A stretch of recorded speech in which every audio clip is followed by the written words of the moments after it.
Olá, queridos amigos, tudo bem com vocês? Sejam bem-vindos ao canal Fala Sério Pastor. É sempre uma alegria poder receber vocês aqui no nosso canal, onde nós tratamos de assuntos diversos, assuntos que são voltados para a religião, respondemos questionamentos bíblicos. Pois é, você inclusive pode mandar a sua pergunta para o meu Instagram que está aparecendo aí embaixo.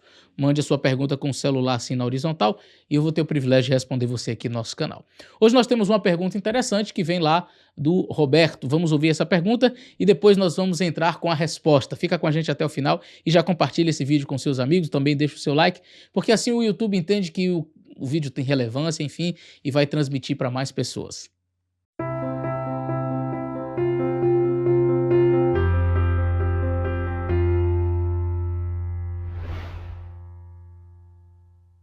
Fala sério, pastor, tudo bem com você? Eu me chamo Roberto, eu sou adventista no dia de Cotia, aqui em Jardim da Graça, Cotia, São Paulo. Pastor, pergunta intrigante. O anjo do capítulo de Ezequiel, capítulo 1, e o anjo de Isaías, capítulo 6, verso 2, são simbólicos ou são reais? Porque lá em Isaías, capítulo 2, lá fala que o anjo tinha 6 asas, cobriam o pés, o corpo e o seu rosto. E dizia: Santo, Santo, Santo é o Senhor. Pastor, isso significa que os anjos não podem ver a face de Deus? Pastor, o que você acha? Pastor, fala sério, hein? Responde aí. Obrigado. Tchau. Muito obrigado, Excelência, por sua pergunta. Essa é uma pergunta bastante interessante, não é verdade? O livro de Ezequiel, bem como o livro de Isaías, esses dois livros eles apresentam visões literais, não é? Isaías e Ezequiel, eles viram de fato ali os anjos de Deus, eles tiveram aquela visão assim impactante de pelo menos duas classes de anjos bem especiais no céu, os querubins e os serafins. E é dito que desses anjos, né, dessas classificações de anjos, um grupo tem 6 asas, o outro tem 4 asas, e o que tem 6 asas com 2 cobre o rosto, com 2 cobre os pés. Bom, com 2 eles voavam. E você me fez a pergunta no final se de fato esses anjos eles não podem ver a face de Deus, porque, enfim, seriam destruídos ou coisa do tipo. Na realidade, não. Esses anjos eles podem ver a face do Pai, eles podem ver a face de Deus. Inclusive o próprio Jesus atesta isso. A questão ali que o texto está evidenciando é a reverência com que esses anjos eles se apresentam diante do Senhor. Ali nós estamos falando do Senhor Deus, Criador de todo o universo. A visão é a visão da majestade de Deus, Deus em seu trono. E como é que os anjos eles se comportam diante da majestade de Deus, da sua glória, no momento em que Deus está ali no trono como um rei. Então esses anjos eles velam o rosto, cobrem o rosto, como que em uma atitude de reverência. E eles clamam: Santo, Santo, Santo. Bom, o livro de Mateus, no capítulo 18 e o verso 10, no episódio em que os discípulos perguntam a Jesus quem seria o maior no reino dos céus, ele coloca uma criança entre os discípulos e diz que aquele que não se tornasse como uma daquelas crianças não entrariam no reino dos céus. E aí, no verso 10, ele continua suas admoestações e ele diz assim: olha, vede, não desprezeis algum destes pequeninos, porque eu vos digo que seus anjos, os anjos daquelas crianças, né, nos céus sempre veem a face de meu Pai que está nos céus. Então o próprio Cristo afirma categoricamente que os anjos eles veem a face de Deus. Agora, é óbvio que na visão de Ezequiel, bem como na visão de Isaías, nós temos ali uma cena onde Deus está entronizado e os anjos eles vão se apresentando diante do Senhor em atitude de reverência. Não quer dizer que em todos os momentos, se Deus estiver passando, caminhando, porque Deus não fica assentado. Algumas pessoas pensam assim: Deus fica sentado em um trono e não levanta dali para nada, sabe? Então, nós precisamos entender o contexto em que as coisas estão escritas e o contexto em que as visões estão sendo dadas. Por exemplo, eu sou pastor e existe uma diferença enquanto eu estou no púlpito pregando e quando eu estou, sei lá, num campo brincando com as minhas filhas. Ou essa semana passada, um amigo aqui da igreja, diácono da igreja, disse: pastor, vamos brincar de basquete ali na quadra? Eu, vamos. E aí nós fomos, eu levei minhas filhas e aí pense, dois camaradas ruins no basquete, mas lá, tentando. E aí chegaram 2 rapazes muito bons e esse meu amigo, ele ele fez o desafio e disse, vocês não querem jogar contra nós? Eu fiz, você tá doido?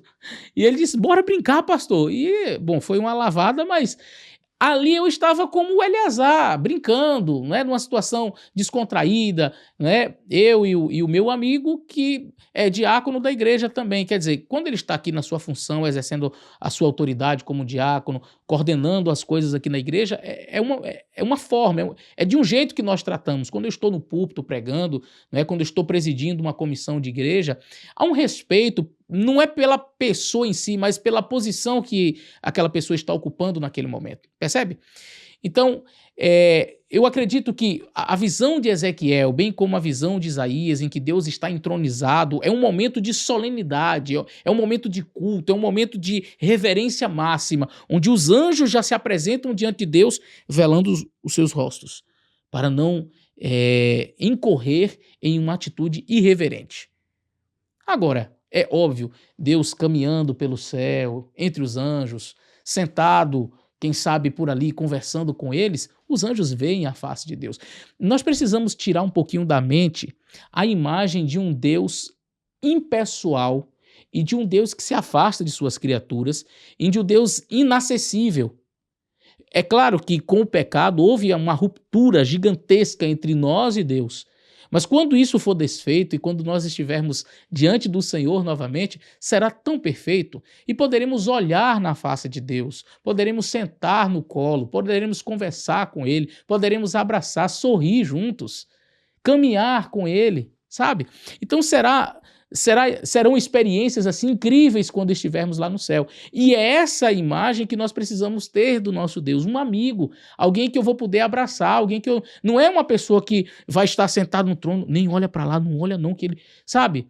Agora, é óbvio que no momento em que há um culto, vamos dizer assim, no momento em que Deus está entronizado, no momento em que, e isso vai acontecer, o livro de Isaías diz, e será que de um sábado a outro, e de uma lua nova a outra, toda a carne virá diante de mim, a me adorar, diz o Senhor dos Exércitos. Então, na eternidade, quando nós estivermos na Nova Jerusalém, todos também prestarão cultos a Deus. Há um momento especial em que nós vamos louvar ao Senhor, vamos cultuá-lo, vamos honrá-lo, e isso deve ser feito na máxima reverência. Agora, nos demais momentos em que poderemos estar na presença de Deus, em que não seja, por exemplo, um momento de culto, é óbvio que nós teremos o privilégio de olhá-lo face a face, em seus próprios olhos, abraçá-lo, enfim. Mas essas visões me fizeram refletir e queria que você também fizesse uma reflexão. Veja, os anjos, quando estão diante do Senhor Deus, em um momento solene, em que Deus está entronizado, eles velam seus rostos para não entrarem em uma atitude de irreverência, para não terem uma atitude irreverente. E aí eu reflito com você, será que nós nos comportamos assim quando vamos à casa de Deus? Sabendo que o nosso Deus ali está presente e que no momento da adoração, no momento em que entramos na casa do Senhor, é o momento em que Deus está entronizado, pronto a receber os nossos louvores, pronto para receber a nossa adoração. Que tipo de adoração temos oferecido ao Senhor Deus? Reflita comigo. É porque muitas vezes nós entramos na igreja como se estivéssemos num lugar qualquer, na feira. E aí pessoas se cumprimentam e pá, bate mão, assim, aquela batida que todo mundo olha para trás que ouviu aquele barulho. E aí, brother? Sabe? Tem gente que entra na igreja fazendo barulho, conversando alto. No momento em que o pregador está transmitindo a palavra de Deus, lembre-se, Deus está entronizado para receber a sua adoração. Neste momento tem gente no celular, trocando mensagens, jogando joguinhos, fazendo outras atividades, conversando paralelamente enquanto o culto está ocorrendo. Essa irreverência, esse tipo de reverência, não tenha dúvidas, tenha certeza, essa irreverência está sendo anotada pelos anjos do Senhor. E cada um vai prestar conta a Deus por isso.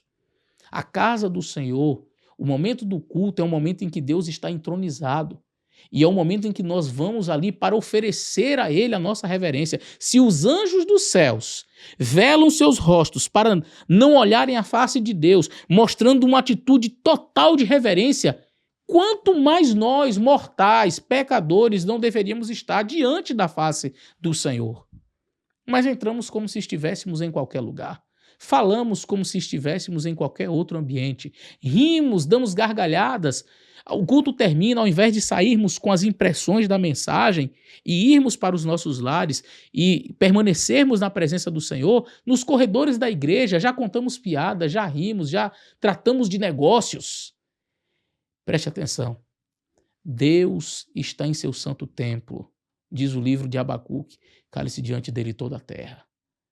É um momento de reverência, é um momento de velar o rosto, é um momento de entrar na presença do Senhor com total reverência.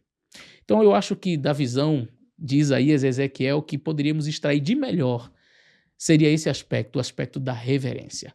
Que Deus abençoe você, eu espero ter respondido o vídeo. Um grande abraço e até o nosso próximo vídeo.